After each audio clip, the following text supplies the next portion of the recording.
Hi folks, Ryan Honeyman here from Lift Economy.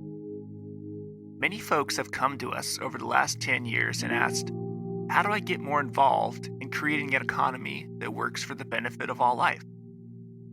They also ask, what skills and experiences do I need to help make this transition? So 3 years ago, we created something called the Next Economy MBA to help address this and similar questions.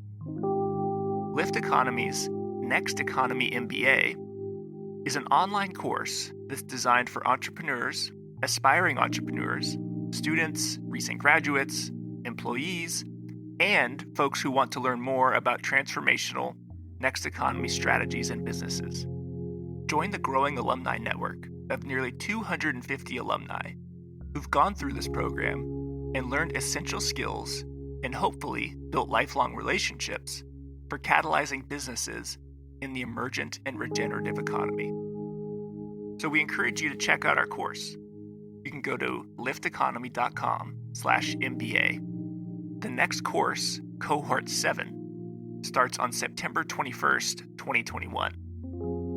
So once again, go to www.lifteconomy.com/MBA. And now, on with the show.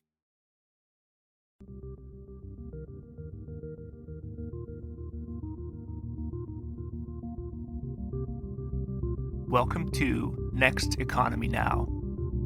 The goal of this podcast series is to highlight the leaders who are taking a regenerative, bioregional, equitable, democratic, racially just, and whole systems approach to creating the new economy. Nikishka, welcome to the show. Hi, Ryan. Thanks for having me.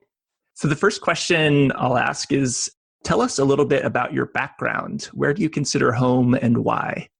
Oh, that is a great question. So I actually grew up in Mumbai in India, and I spent the first half of my life there before I moved to Singapore for high school and then moved over to the US, Texas specifically, about 11 years ago for college. And so I've kind of lived in different continents. And the reason I say the question's interesting now is because as I spend more time now in the US than I have in India, I'm thinking about that question too. And where does home lie? India is definitely my roots, but I guess I consider home the US now, and specifically Atlanta. The question's also just like fraught with so much with everything going on in the country and me kind of going through my own immigration journey.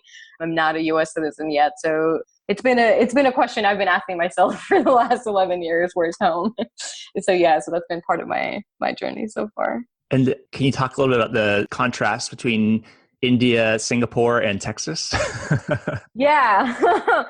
Ooh, a lot. India, growing up in a city like Mumbai, and I think by this point, folks have seen a lot of images in mainstream media and, movies like Slumdog Millionaire and stuff like that about Mumbai. But it really is one of those cities, and India is one of those countries where there's that stark contrast between the super wealthy and then the folks living below the poverty line. And so you could be living in kind of your high-rise building, you step out of your building and you're literally walking into slums. And in terms of my own journey and the work that I do, that's where the seeds were sown and where a lot of my social impact, passion, and mission comes from.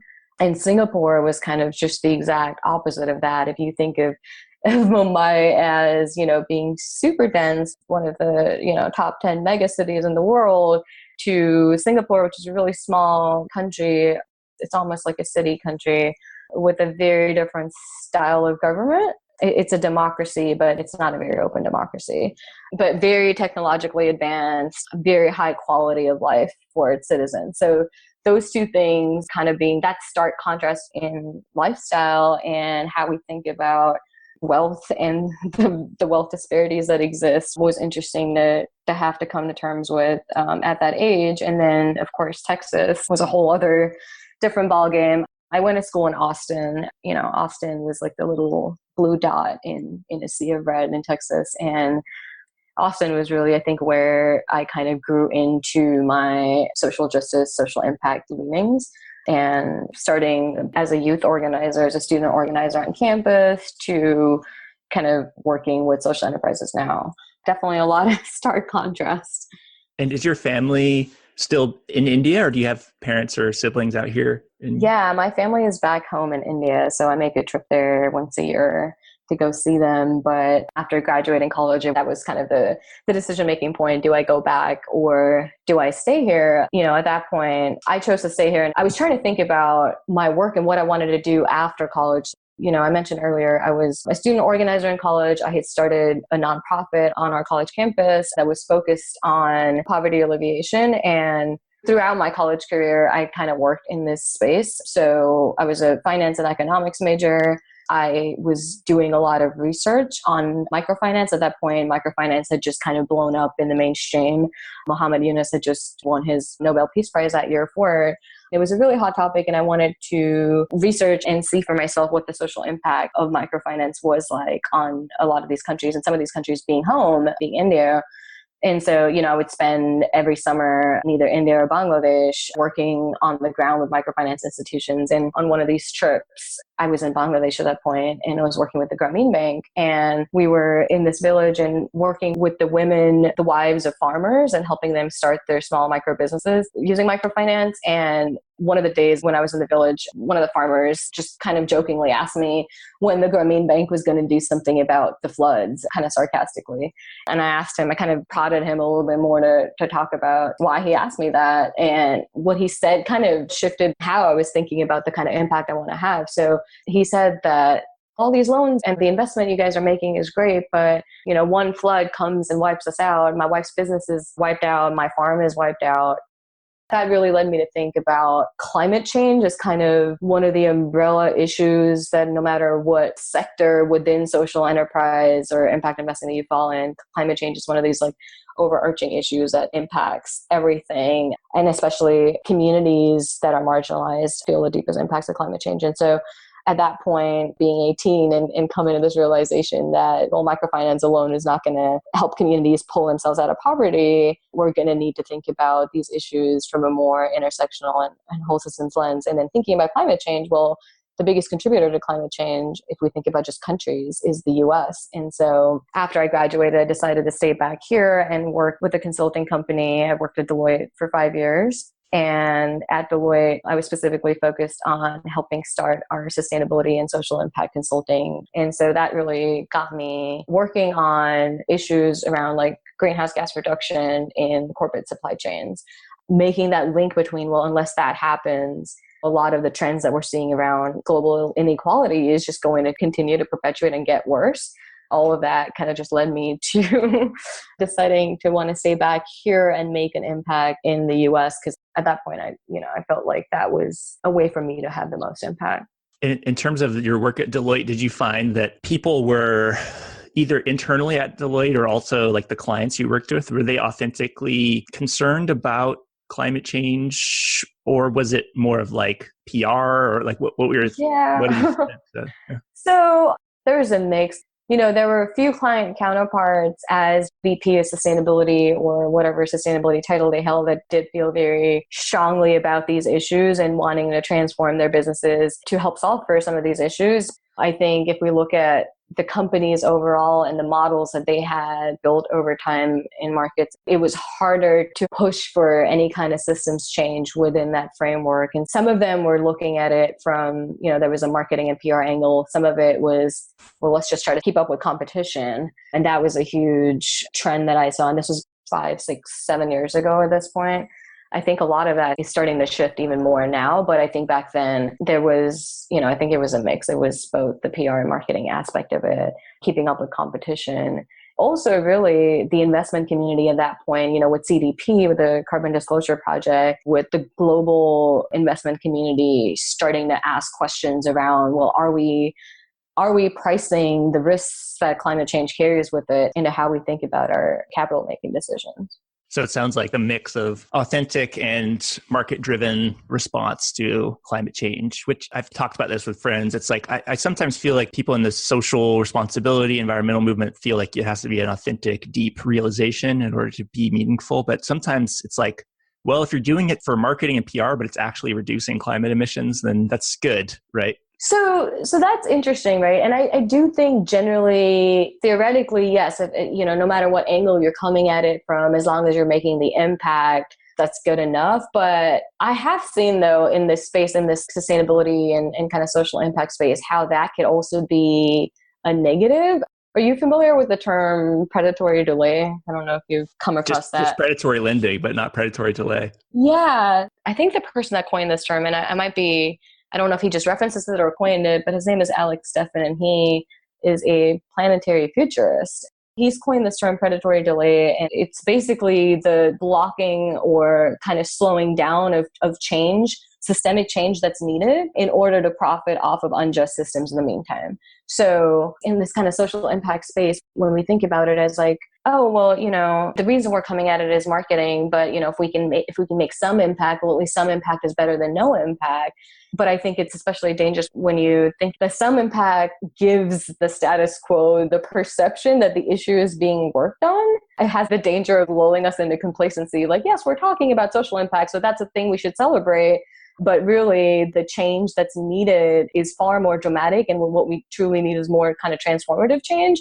But we're only working on incremental rather than exponential change. And so I think that's something to keep in mind as something that I've been thinking about as a social impact practitioner. How am I, through my business, whether it's the guild or just any of the work that I'm doing, am I unknowingly contributing to predatory delay and just kind of doing what's just good enough? Or am I truly trying to move the needle on some of these issues? So I do think that authenticity, in terms of our why and why we're solving these issues also matters. Yeah. Before we sort of get into the main work that you're doing now, on the immigration side, well, I know that you can obviously go to college and like you get sort of a student visa. How does it work for immigrants looking to stay in the US? Because, you said you've been here 11 years and you're still not a citizen. So I'm just sort of, it's funny because my wife's an immigration attorney. She helps asylum seekers. Oh, cool. But it's mostly Central Americans who are coming to the US and deportation defense. But I know less about the non-asylum immediate deportation risk side. So what is it like, sort of, immigration system? Yeah, so for me and a lot of Indians and, other folks like me that are kind of seeking employment-based immigration.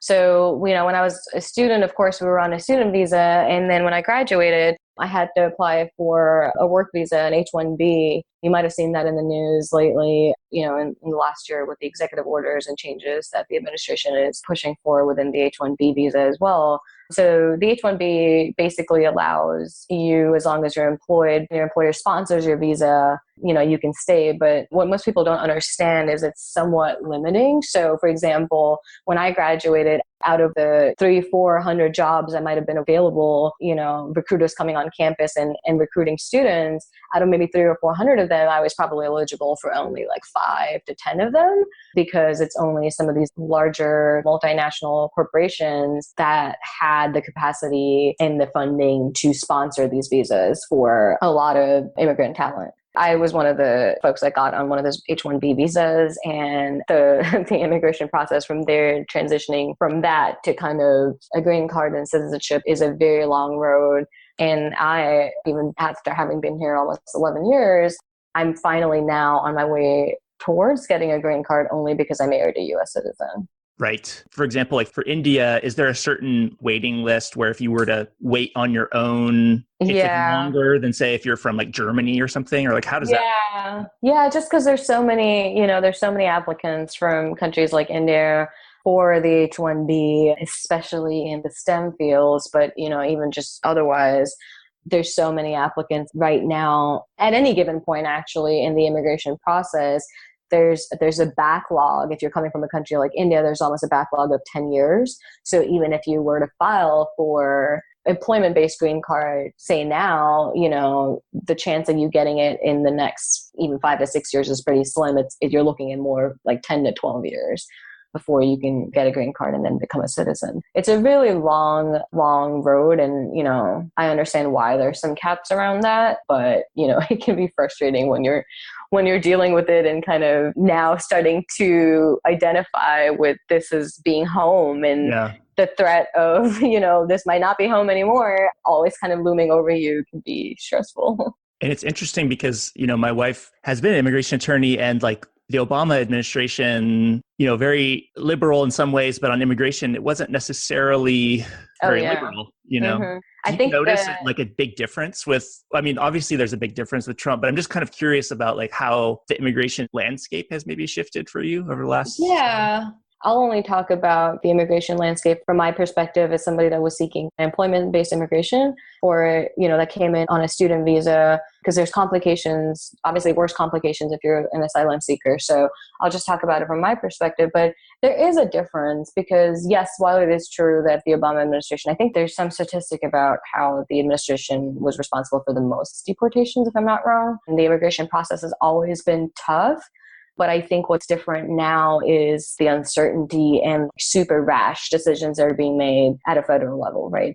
From one day to the next, we just really don't know what's going to happen. So as an example, and this is small, and again, like I want to almost like acknowledge that my situation is a lot better, unfortunately, than a lot of other folks in this country. When I applied for my green card after I got married, literally the week that I applied, Trump had an executive order come out changing the rules of employment-based green cards. Anybody that was applying through the employment-based route had to go through interviews, which was not the case before and hasn't been that case for a while. So that basically increased the queue for marriage-based green cards. So while I could have conceivably had my green card interview 6 months ago, now it could take, I'm not even sure how long. So I'm kind of just playing the waiting game right now. With folks on my visa, a lot of my friends in a similar situation, folks on other types of visas, I think the difference now is we just feel a lot more vulnerable because there's obviously a lot of executive level decisions being made. And, we see the courts fighting stuff like this. We see organizers and activists fighting this all the time within the Trump administration. That's slightly different now, that uncertainty, than it was in previous years. Yeah, I just get hyped on immigration just because I hear it every night from my wife's like complaining about like new draconian legislation. But I think for people who are listening, immigration is overseen by the executive branch, right? Like they set the policy, whereas things like taxes, things it can be passed by Congress. Whereas with immigration, it's like the Trump administration just sets it for the whole. These decisions do happen at the executive level, but what happens when you have an administration like this one, right, that has routinely demonstrated that it's xenophobic, racist, whatever views, and routinely continues to act in accordance with those views. It's definitely very different, even though immigration was always tough, very different in this new era. Thank you for indulging me. It's just really interesting area. And I'm glad to hear that, at least for your particular situation, things are moving forward. And it's funny, I'm just imagining you have to take the English test and the things that you need to be a citizen. I know.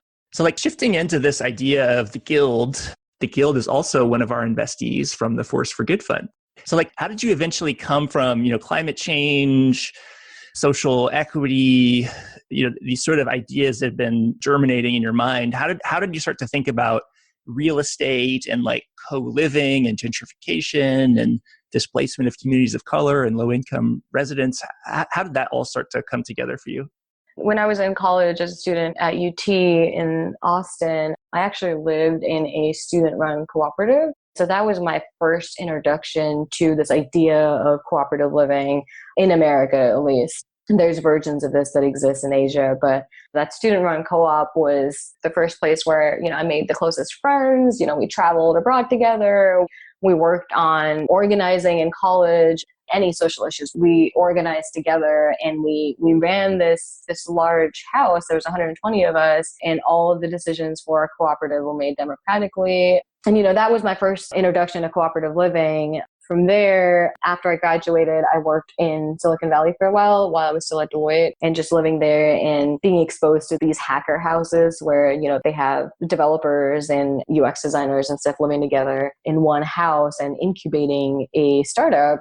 That concept was really fascinating to me. And so when I moved to Atlanta, the goal with the Guild initially was to figure out, like, can we create these environments where social entrepreneurs and change makers, so folks that are doing, in my opinion, some of the most important work of our time, whether it's racial justice or climate change or, solutions to our problems with education, just across the board, these change makers If we can support them and ensure that they're thriving, then we can maximize our impact and this overall positive impact that we have on society. So that's kind of where it started with. And I was really drawn to the idea of cooperative living and cooperative decision making that I was exposed to in college, and then taking that and kind of infusing that with a programming element that the Guild does in our spaces now. We started with one house, just 5 bedrooms, brought together diverse social entrepreneurs and change makers. The first house looked more like an accelerator. So, they came in for 10 months. They were at the ideation stage or kind of early stage, some pre-rev, some post-rev, post-revenue generating. We brought them together in this living environment, and our programming element was focused on, helping them either launch or grow their ventures, as well as helping them personally thrive. So we did things like mindful meditation. We did things like personal finance coaching and healing circles around talking about our personal finance journeys, because the personal will always bleed into the professional.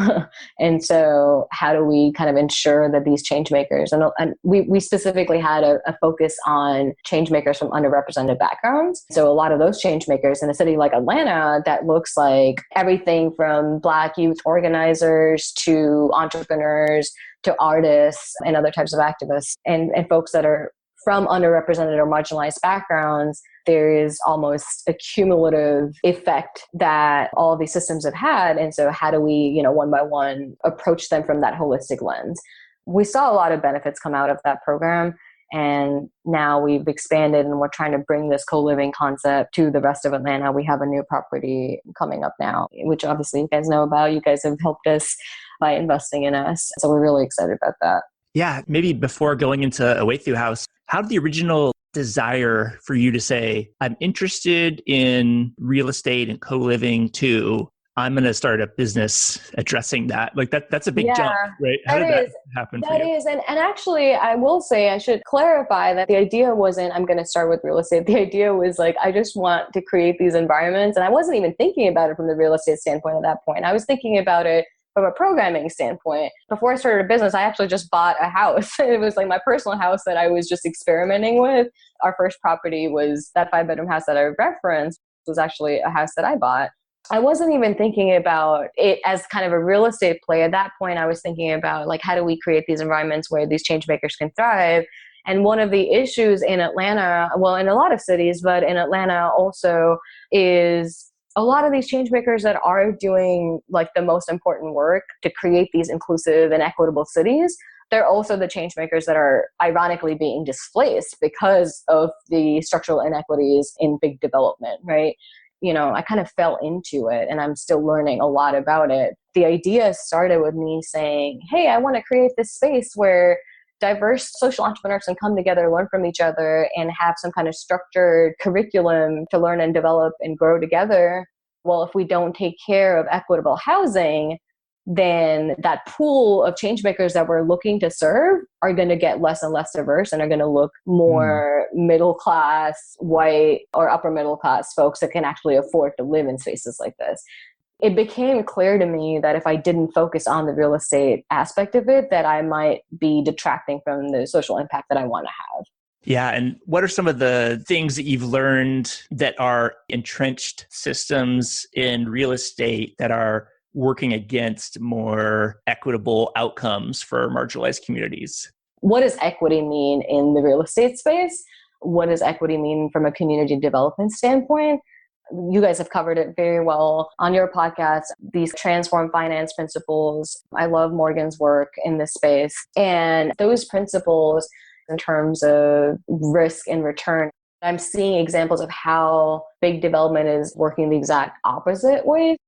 In the social impact space, there's a lot of these words that we throw around now. We talk about inclusiveness and we talk about equity, but what does that mean? And so I mentioned earlier that predatory delay is basically the blocking or slowing down of needed immediate change in order to kind of profit off of the systems that exist in the meantime that are unjust. And I've seen that is something that keeps showing up in big development. And so what that looks like in the big development space is, every time a new large development goes in, whether it's a stadium or anything else, developers have been mandated to kind of sign a community benefits agreement, right? That allocates a certain portion of capital to be invested in the community benefits, whether it's local schools or housing, affordable housing, any community benefit that you can think of.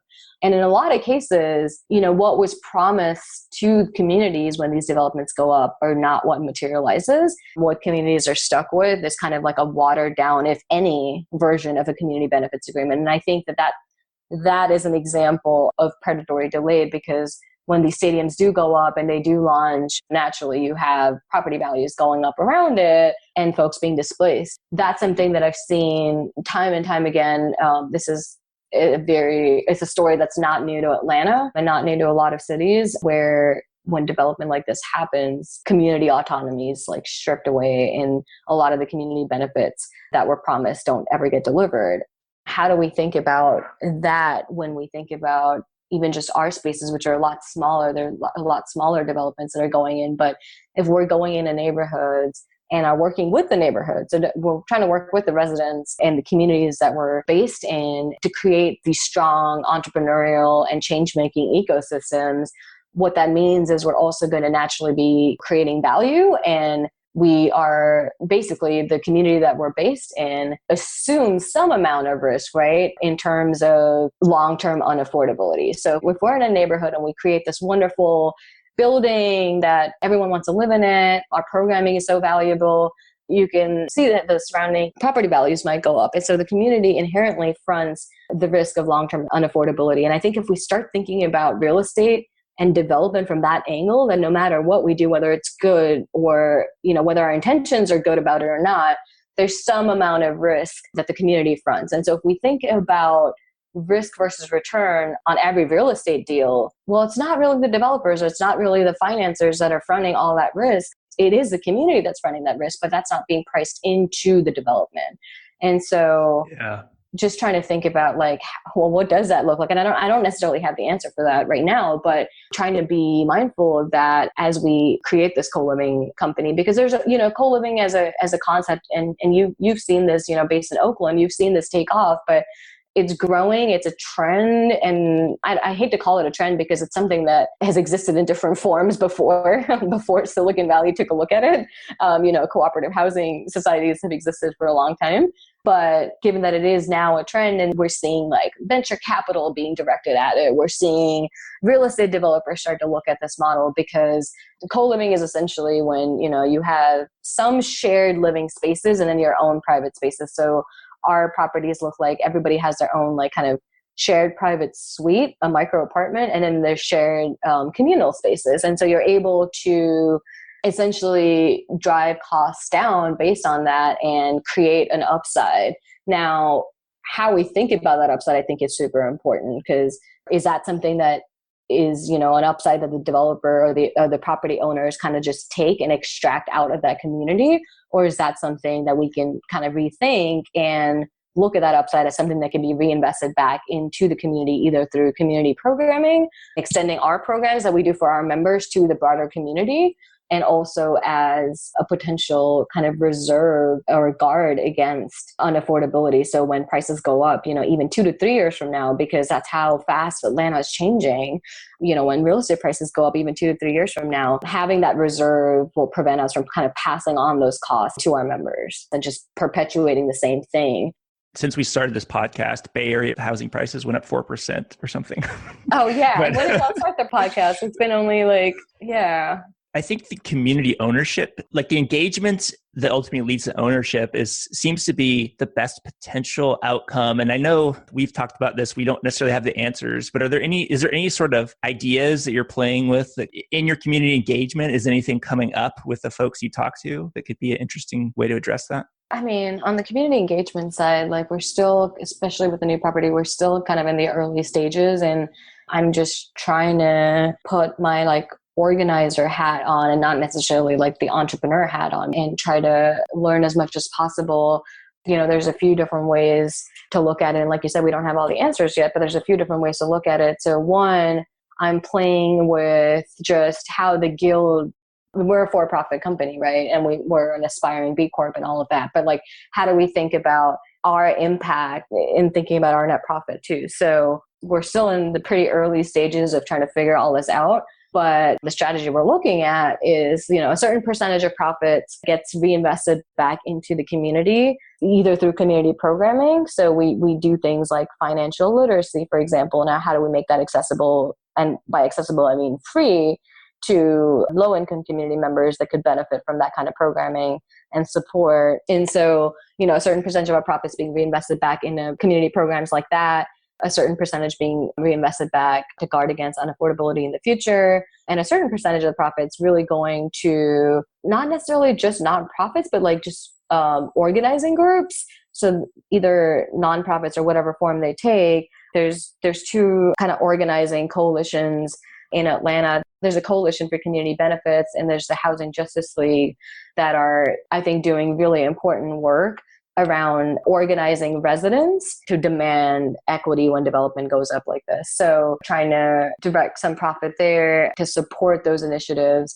And then long term, think about mixed income housing situations. So mixed income, being not purely affordable housing, but how do we bring together folks from different classes and have a space that caters to them and provides the same quality no matter what your income level is?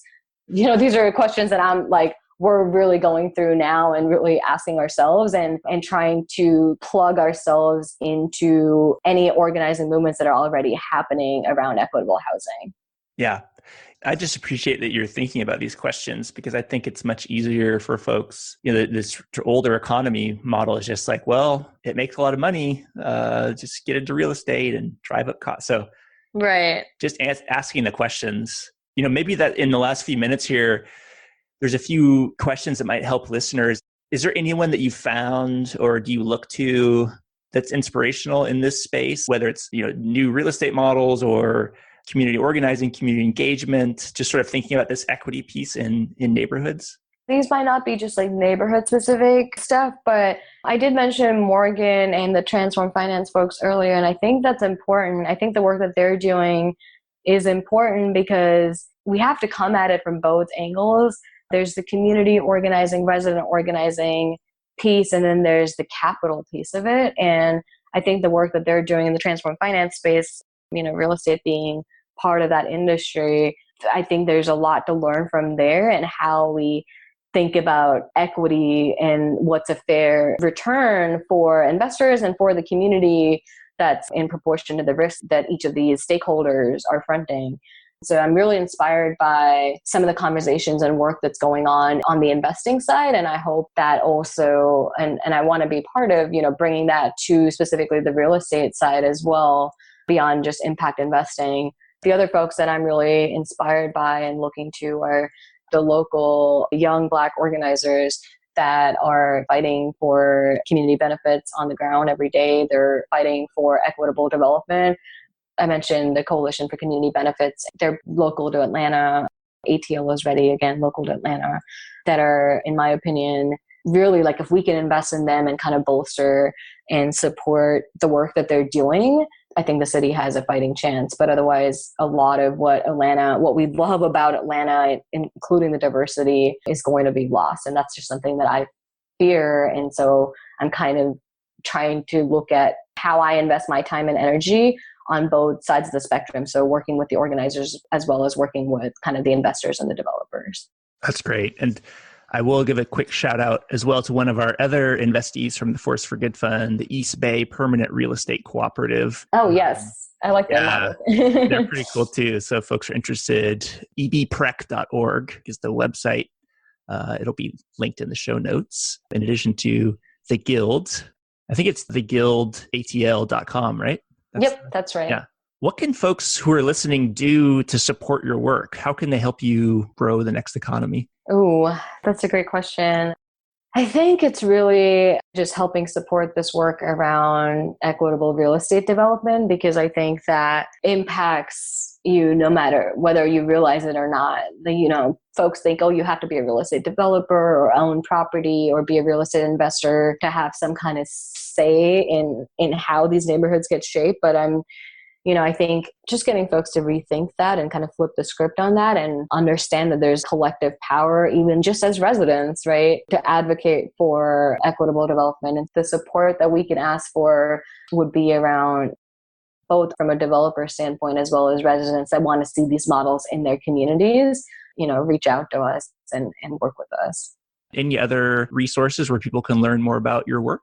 Everything can be found on theguildatl.com. And we routinely post stuff to social media as well. So they can follow us there, Twitter, GuildATL, or Facebook, The Guild ATL as well.